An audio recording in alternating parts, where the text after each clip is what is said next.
coming directly off the heels of his overhaul as well. Jesus Christ, that was insane. Like, I would like to mention again, Kellen is younger than me. Like, 7 years younger than me, I think.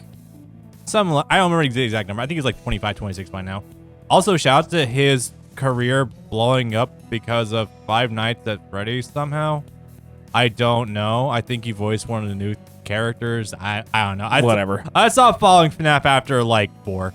But yeah, the dude is hitting above his weight class in age because the kids, I don't want to be derogatory.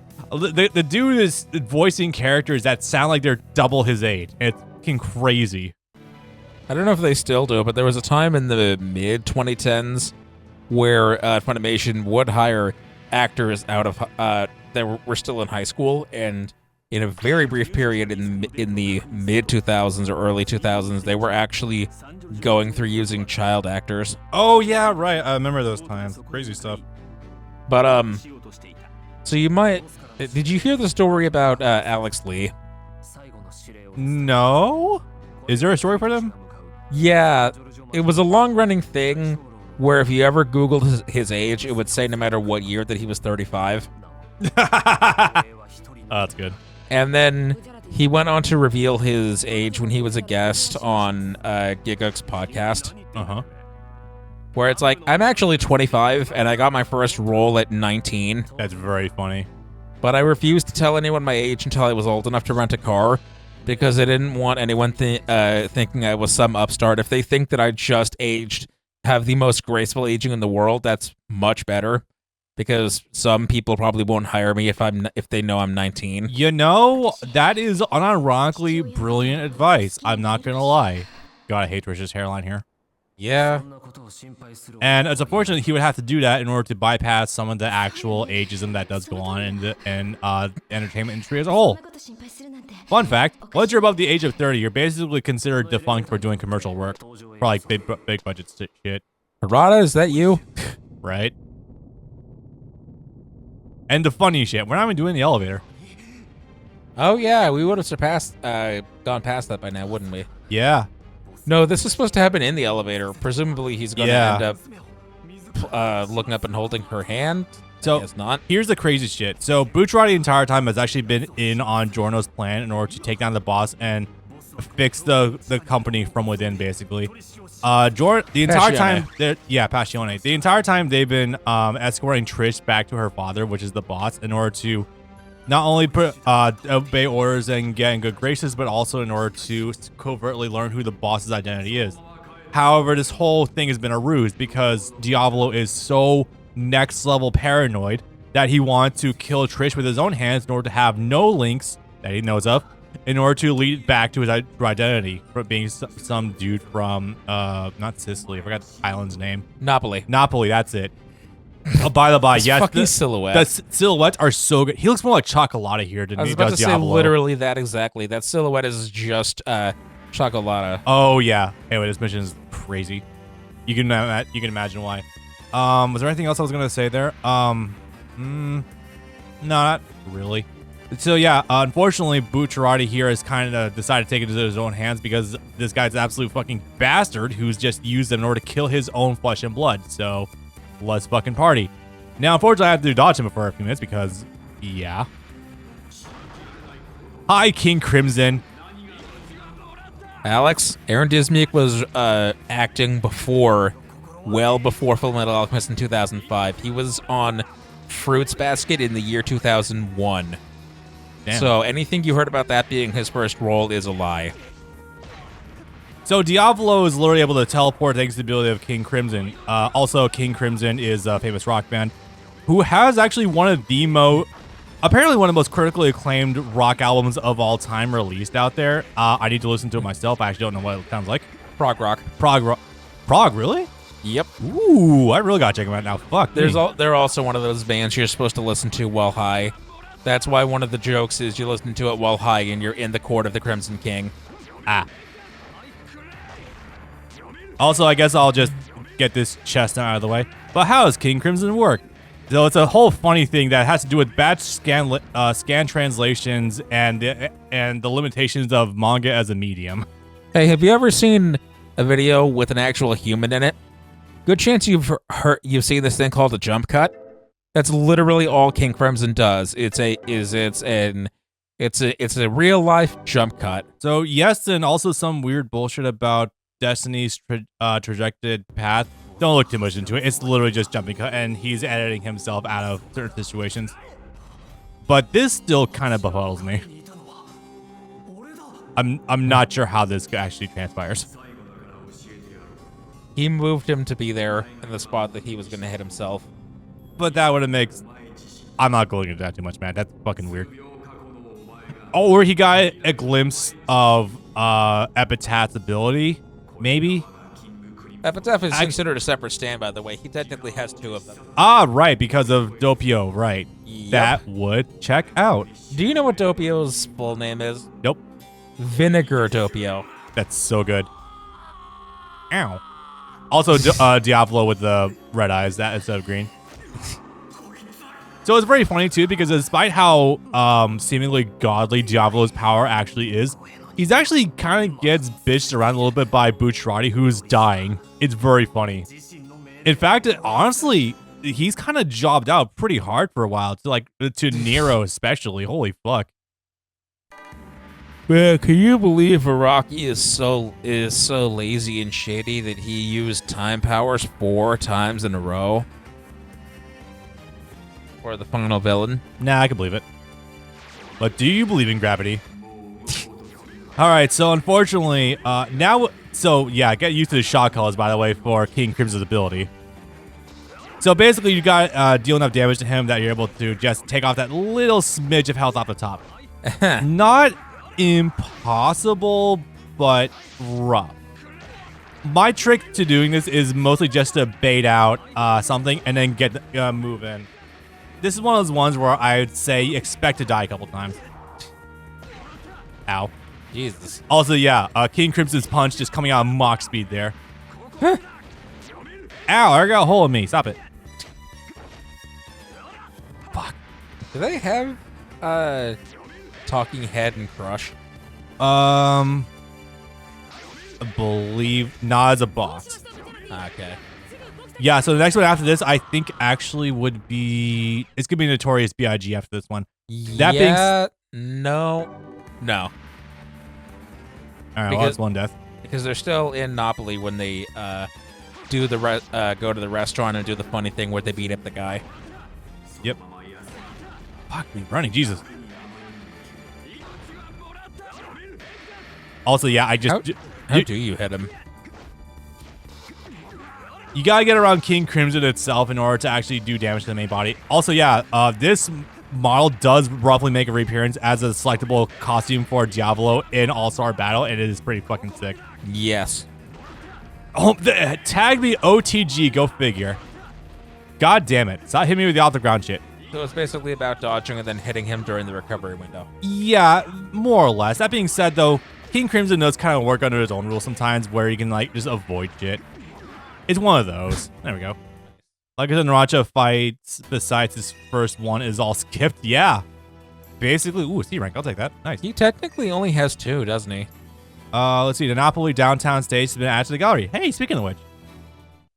All right. Now, how many more stages do I want to do tonight? That's a bigger question. It is currently 8:45. So you said you've got like another hour 15 in you. Oh. This is a much shorter game than the other one. I was thinking that I would probably make this the first stopping point, but luckily we are tearing through this pretty handily. Do you want to take a break? I think we're okay for right now. All right. Yeah, honestly, so it is partially, I think, while I do think King Crimson's ability is actually more powerful because of being able to directly dodge deadly situations, I do think that King Crimson's ability is effectively a glorified version of Dio's if you just look at face value in the way it's depicted in some mediums, but his ability to dodge everything is kind of insane. It's particularly when his ability paired with Epitaph that really makes it insane. Also, sorry, 1 second. King Crimson directly undermines his own ability multiple times, also with being able to interact with people while he's doing time skips. Yeah, he can't attack them, but he can move them. Yeah, he can only dodge and observe. He can then move himself into a position to counterattack. But the fortune teller Doppio ran into when he got to Napoli first, just ripped the hand off during the time skip. It's like, that shouldn't have happened. Oops. No. It's kind of goofy. All right. Time for one of the worst fights in the game, too. I feel like I'm saying that a lot, and I don't want I don't want to like diminish the impact of it, but genuinely, Notorious BIG is fucking annoying. Would it be more Rocky running himself into a corner or time constraints when it came to creating a villain with time stopability? I think more so. I think he was trying to be thematic because you wouldn't do that 4 times in a row if you weren't going somewhere with it. Yeah, so there is a point to it with Diavolo because the ability of King Crimson is meant to reflect and mirror Goal Experience Requiem. Because where King Crimson gets rid of the cause and keeps the effect, Goal Experience Requiem keeps the cause but removes the effect. It is a beautiful like yin and yang, basically. King Crimson sometimes just disobey it rule for cool. You're not wrong, actually. And Killer Queen was also perfect because it's about correcting your own mistakes. How did I forget about Killer Queen's actual time ability? I thought we were only talking about Bites the dust. Yeah, Bites the dust. I completely forgot about it. I was only thinking about Made in Heaven. Not quite. Well, a form of time, I guess, with that one. Yes, it's speeding up time. Yeah, after a while, people started making memes where it's the various time powers are just the different buttons on like a DVD remote. Where it's the pause button, the rewind button, the fast forward 15 seconds button, and just the fast forward button. Yeah. Well, Alex, and I guess also the A-B repeat button. True. Well, Alex, if you want, this is your perfect enough opportunity as any to experience Part 5. You should really get on that. You keep talking about how anime you want to watch isn't on Netflix. Parts 1 through 5 are all on. Parts 1 through 6 are all on Netflix. Also, you keep lamenting how the only real JoJo you experience is the Part 3 OVAs. There's more than enough ways out there to experience more JoJo. They're all on Netflix, Hulu, and Crunchyroll except Part 6. You can even look up. You could probably find whole episodes on YouTube if you paid for them. Honestly. I know, not exactly, not a glowing endorsement, but still. By the way, I still think the world is stronger because you can grab items with it, unlike King Crimson. See, I would think so too, but being able to directly see events that are coming up and bypass them entirely is kind of insane. As he says, it lets you look into the future. Yeah, it does that, and it simultaneously allows you to undo events that would be harmful to you. Anyway, so because he's now directly opposed to the boss, it's time for some decisions to be made, and where will Fugo? I have a thing to tell you that's very funny. Taylor keeps thinking that Fugo's going to make a reappearance at some point in time in order to bail out the guys, and I see where they are coming from. I really do. Unfortunately. Unfortunately, that would not transpire. In fact, it's going to bother them more when they realize that Fugo only comes back in a thing that's not animated. Ooh. Oh yeah, that's a thing. Where people were crying and begging for years. Why aren't they animating Purple Haze Speed back? Why are they still animating the Spoke Kishibe Rohan? Why are they why are they doing Part 6? Why aren't they just doing Purple Haze Speed back first? Are we going to get shut the fuck up, or are we going to, or... A bit of column A, bit of column B. First of all, shut the fuck up and let's try to progress the timeline as much as we can. Because in theory, the end goal is to get parts 7 and 8 animated, and anything that distracts them is only bad. I think animating the Spoke Kishibe Rohan is kind of a mistake. But also, Purple Haze Feedback is a light novel that wasn't written by Araki. He just provided some illustrations, so he didn't write the script for that at all. I think it would be good for closure's sakes for Part 5, and also we did get Rolling Stones, so I think that would be good to get, but I'm not chomping at the bit necessarily for it just yet. It's not necessary. I think it would be good closure, but yeah. It'd be cool to have it, but it's not required. Speaking of which, thoughts on Part 7 Steel Ball Run anime confirmed to be happening? I mean, it should be happening. It'd be crazy if it didn't. We've had some leaks about it happening, but nothing has been confirmed. Part 6 ended in 2022. I want them to wait until at the earliest end 25? End of 25 if they're gonna do that. Because the thing is, not a lot of people realize. From the outset, David Productions said they were committed to getting parts 1 through 6 done, and that was shown actually from the first opening of Phantom Blood, where you see the manga panels, and it's just parts 1 through 6, even though part 8 had already been out for 2 years by the time they did that. Yeah. They were only committed to everything from the primary timeline. Oh, interesting. Did it actually animate part of Purple Haze feedback and Fugo backstory, so I say that's a good trade-off. Oh, yeah, not bad. That's something. Oh, boy. So one thing I want to talk about really fast before we do move on is this funny little bit with Bucciarati did actually die, quote unquote. So, yes. But he was saved by Giorno at a very weird moment. So he's basically a walking corpse right now. This never happens at any other point in the show, and it's funny and also never explained whatsoever. And I find there's a certain beauty in not elaborating on shit, on supernatural shit like that. There's some funny bits that come out of it though. Like Bucciarati stepping on multiple nails and then not even noticing. Yeah, and Giorno staring at him. And Giorno just being so fucking confused. Also, even like Trish noticed there was a giant gash and like part of his leg was missing, and she was just like, "How is he not bleeding?" Also, he becomes partially transparent. Yeah, that is true. Well, that's gonna be later on, I think. He loses his opacity. Yeah, that's right. All right, so yeah, we are dodging Talking Heads and Crush. That will be probably in the drama theater. My name is Notorious BIG. Oh my god, the funniest thing. So the text for Notorious BIG is kept in the anime adaptation, but it's still referred to it by the localization name. It's so funny. So like they have to refer to it by another name, even though the name says something else. It's Notorious so Chase. Yeah, that was it. It is very funny. Also, this might be one of the freakiest stands out there. Yes. Also, they cut out the stand user Carne, as in Carne Asada. It's spelled the same. Nice. But yeah, Notorious B.I.G. might be one of the closest things to like a perfect stand out there. It's fucking crazy. Automatic stands are like that, yeah. Yeah, it's fully autonomous, meaning that it doesn't need input from the user in order to be effective because the user is already dead. That must have been a very funny selection process, by the way. Oh yeah. Diablo.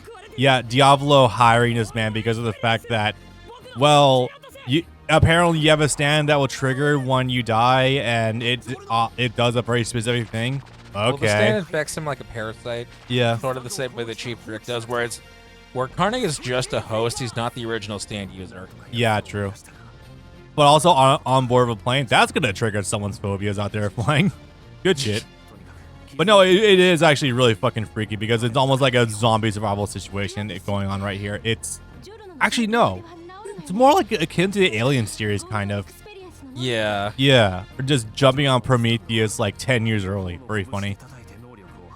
And also this whole mini arc is really good at setting up Trish as well, by the way. Oh yeah, this is when Rocky designed Giorno ladybugs are part of his body now. Yeah, it's kind of weirdly inconsistent with that sometimes too, but I'll worry about that later. Also, Giorno's like ability to 5-head ahead of everything that possibly goes on.